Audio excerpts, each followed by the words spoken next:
sahabat syiar Aceh Lun, ratusan laskar MAN 3 Aceh Utara menuju ke Museum Kerajaan Malikus Saleh, Nanggro Aceh, Darussalam.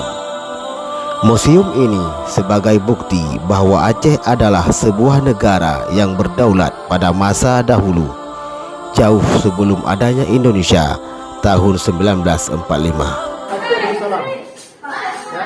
Jadi dalam peta ini belum ada Indonesia kita. Belum ada Indonesia, ada Indonesia di tahun 1945. Ini yang pertama yang juga pen Aceh yang berlaku di seluruh dunia di pen kita ini.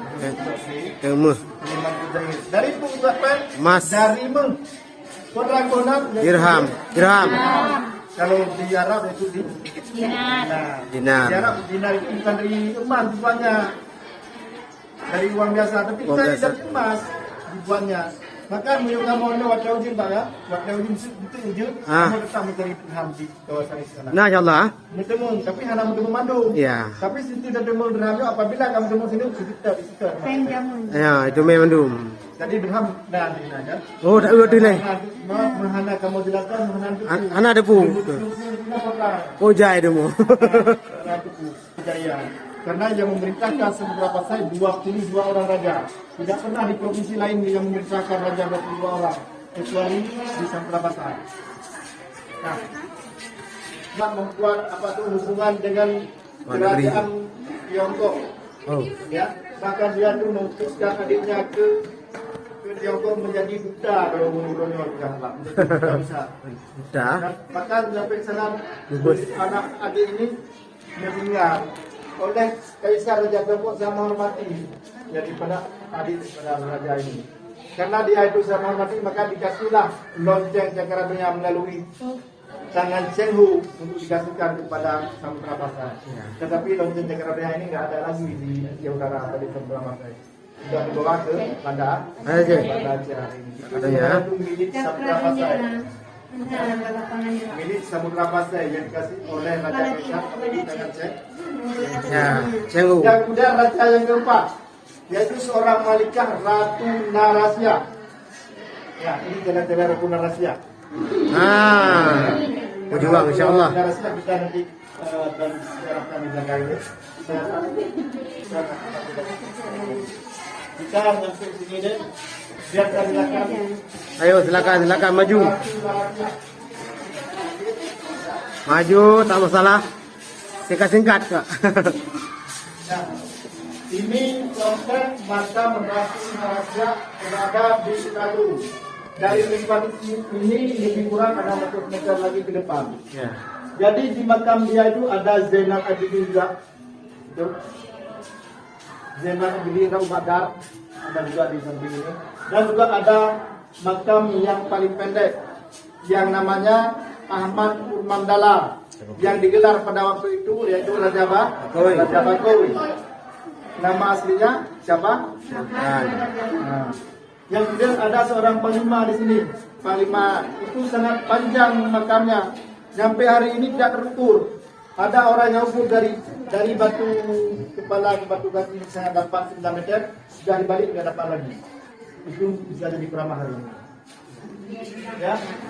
Jadi saya jelaskan sedikit kalau kita ibarat tapi Indonesia anak lagi nyoba dia cinta pada rakyat musuh rakyat itu. Kenapa ini bukan Narisa? Nah lagi nyoba. Mana? Ya, insyaallah Nanggro ini. Pemimpin yang dia. Yang kemudian bak pisangnya kena O. Faedah O. O-nya itu melindungi rakyatnya. Dari itu melindungi rakyat dari segala bahaya. Baik dari penjajahan maupun dari perampok. Melindungi walaupun hanya seorang perempuan. Kemudian minta untuk demi rakyat. Yang kemudian pisang berdua bomu.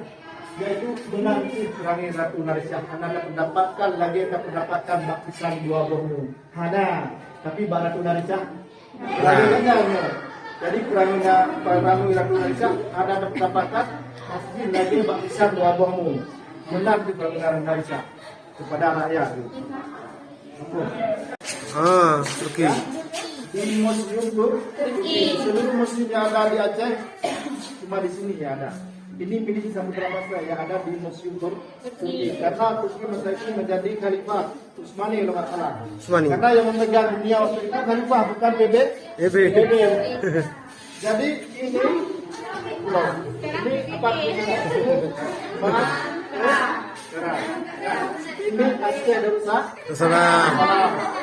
Kalau ini apa? Pulaunya Jawa. Kalau ini kalau ini Syu. ini Lingkah. Ini Riau. Jadi yang dituliskan ini deh dalam nama kalau dulu kita bisa memandang hari ini pelabuhan. Jadi Aceh Sumatera bukan nama hari ini, nama di Samudra Pasai Aceh Sumatera ini Aceh Darussalam. Ya. Jadi dalam peta ini belum ada Indonesia kita. Belum ada Indonesia, ada Indonesia di tahun 1945. Ini masih Jauh sekali, Pak ya. Jauh sekali. Jadi Aceh kalau ada tanya nama Aceh bukan nama sekarang. Nama di Samudra Pasai. bukan nama hari ini. Mana ada namanya? Yang bijaksana, yang memimpin rakyat sangat cinta kepada rakyat. Yang kemudian Mbak Bungo Rajalam, Mbak Bungo Imam Kapal. Yang satu Imam Mbak Kanjo. Kemudian Kubaida. Jadi Mbak Bungo ada Mbak Kanjo yang kapalnya menjadi nalika kakak kepunya.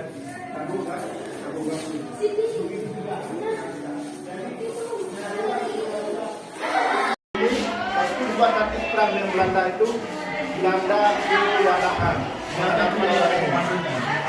Sudah kewalahan Belanda itu, maka Belanda kebanyakan akal. Dia menawarkan apa itu diambilnya cucunya Asia oleh Belanda sebagai tawanan. Sesudah diambilnya cucunya Asia oleh Belanda, maka dipisahkan kepada Mama suruh ambil Mama kepada beliau ini. Maka sebelum ambil oleh Mama ini berpesan kepada Mutia. Mutia, kalau nanti aku meninggal waktu ambil Mama, maka Mutia kawin sama Pang Nangro. Kenapa? Karena perjuangan masih panjang, itu kata Mama. Maka adalah suami Mutia itu 3 orang. Jadi bukan bernafsu dia itu, karena demi perjuangan kita. Gitu. Kalau ini siapa namanya? Ini Panglate. Panglate ini adalah pengawal daripada Mutia. Jadi kalau ada nama-nama Pang ini sebagai panglima. Panglima Nangro, Panglate. Itu sukunya kisah Mutia. Dan kalau dia baru dari situ ke sini tentang Muhammad dia punya anak 1 orang saja, yaitu yang bernama Tengku Raja Sabi. Oleh Tengku Raja Sabi ini beristri 2. Yang pertama Cun Gulu atau panggilannya Nya Aceh. Yang kedua Umi Kasum, panggilannya Cun Putih. Nah, jadi dari Cun Gulu ini kawin apa dong? Nah, itu apa? Ya, dia itu punya anak 2 orang. Dari Cun Gulu punya anak 2 orang. Yang pertama Tunku Johan. Yang kedua Tunku Ismail. Tunku Ismail ini meninggal di sebelum kawin, masih muda. Jadi laki-laki 2-nya. Jadi Tunku Johan ini kawin sama Cun Nurhayati atau panggilannya Cun Banyak. Dia punya anak orang. Kalau ini siapa nih? Ini adalah cucunya, menantunya, cucunya di sini. Yang anak aslinya itu 6 orang. Nah, yang kemudian dari Umi Kasum atau Cipute, dia punya anak 3 orang. 2 orang cewek, 1 orang cowok. Yang cowok ini yang bernama Tunku Rusli ini sampai sekarang masih hidup. Sampai umurnya mantau deh. Pak dengan itu alamatnya di Jakarta. Tapi dengan anak pernah walaupun dengan keturunan yang sangat terhormat bahwa keturunan pahlawan, tapi belum pernah bawa kan. Udah pada lidah.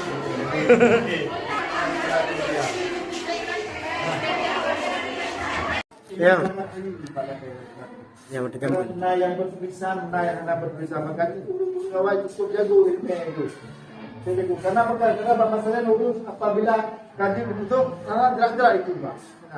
Nah, tadi berupa beragu itu Pandang Prabu saboh yang nak kita, Prabu saboh yang nak kita. Ya. Tadi ada di urung yaku, punya kurang batai karena jatah kurang deh. Ada pak. Malah cepat betul itu mendua. Man milihan jai itu kan di mulai urung. Ketika kon Susah Nah, jadi ini misalnya ini seperti ini lambang Mesir, seperti ada di pagar kami. Ini juga miskah, ini lain aja. Ini ada tulis kalimat tauhid. Yang dasarnya miskah ini. Apa itu miskah? Yaitu lantera, lampu penerang. Jadi di mana kami dapatkan miskah ini? Yaitu di batu-batu ini, di batu-batu nisan. Karena orang ini orang yang memberi ilmu kepada kita. Ibarat lampu mencahaya orang lain. Maka ini bahkan di setiap batu-batu nisan ada miskahnya. Seperti apa dosun-dosun yang memberi ilmu kepada anak-anaknya kan tahunnya. Itu juga orang ini memberi ilmu agama kepada kita. Maka data inilah orang yang pertama yang menerima agama Islam. Karena buktinya ini miskahnya penerang. Jadi kesimpulannya kehadiran Samudra Pasai menjadi penerang di seluruh dunia. Itulah nih. Tapi kita ini cuma tinggal nama aja. Kalau miskah ini berarti beda-beda raja ya? Beda-beda raja. Kadang-kadang ada yang raja mau jadi miskah ini. Gitu. Jadi yang dasar miskah kayak ini. Ini punya Pasai. Pasai ya. Antara. Ini kami ambil juga dari batu-batu desa. Itu tempat itu Pak. Bangunan itu Pasai. Buktinya kami ambil daripada pilar pasar. Pilar pasar ini kami ambil daripada batu nisan. Maka berbentuk kayak gini. Jadi bukan cuma apa itu gambarnya di batu nisan. Berarti mirip lentera Pak? Apa ya? Batu menaranya? Puncaknya. Mirip lenteranya. Enggak. Ya macam itulah. Cuma itu yang di gambar. Tambah-tambah ya. Kalau di batu nisan cuma kayak gini. Nanti kalau jadi ini itu yang kecil-kecil kita yang di bawah itu menjadi musalah. Salah. Karena ini sudah bermasalah. Pendidikan Jakarta itu Patahila. Patahila orang Sritek. Iya. Orang yang diuruskan oleh Samudra Pasai. Apa tujuan Patahila kita? Pasai. Karena ini kami temukan ini dalam abad 12 yang kami dapatkan di dalam tanah masih kuat. Ada orang yang but. Apabila pakai tameh di rayu, otomatis pakai itu juga rayu. Jadi yang penelitian berat ilmu orang zaman kata kita lagi bentuk. Begitu juga dengan bahannya jago. Ada timike yang ditanya orangnya dari batu bulat bisa diciptakan sebuah batu yang lagi yang jadi namanya orangnya kayak ikiran siur. Pakai ikiran siur karena orang yang kita pertama Hanagu Palai. Ini yaitu fondasi Istana Samudra Pasai. Semen. Tapi lewat zaman bagiannya kamu beku. Ini kamu mengandung besi, kamu mengandung tanah, mengandung bata. Jadi yang aneh ini iban jarak di Afrika. Yang bahana madu Aceh. Si Aceh anak lagi tersebut yang darah apa? Di Aceh Utara semuanya biru, merah, ini. Kemudian masyarakat Aceh, Aceh Jaya, Aceh Timur, Aceh Kami dan Deli Serdang. 2020 dapat Raja Ibanyo di Deli Serdang. Di bawah 5 orang. Jadi batu-batu nisannya se-Aceh 3 orang yang bisa membaca batu nisan. Se-Aceh, kalau penduduk Aceh yang lebih dulu membuka itu ngarau ni. Hero aja baca. Hero yang baca. Dengan ini jawab dong jalan-jalannya itu budi baca dan purno. Karena sejarah Samudra Pasai. Samudra Pasai banyak di seluruh dunia. Samudra Pasai. Berapa saya? Sinilah orangnya kamu. Ya, sana. Ikut semua. Ya, Masya Allah. Ya, ini sudah pernah makam kan? 666 Hijriah. Dan juga dia menjadi raja yang pertama dan juga dia menjadi orang pendakwah yang pertama.